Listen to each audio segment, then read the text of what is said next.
Protein salad తయారీ విధానం. కావలసిన పదార్థాలు: క్యారెట్ తురుము,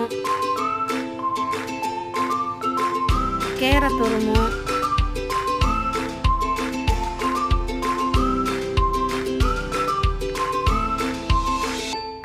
మామిడికాయ తురుము, ఆనియన్స్ కట్ చేసినట్టు చిన్న చిన్న ముక్కలు,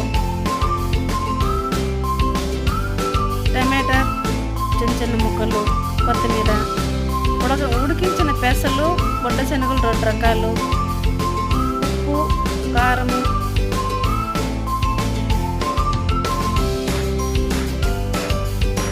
అందులో కొంచెం మిరియాల పొడి, నిమ్మరసం 1/2 దబ్బ. ఇంట్లో కావాలంటే పల్లీలు వేసుకోవచ్చు, ఉలవలు, స్వీట్ కార్న్ కూడా వేసుకోవచ్చు.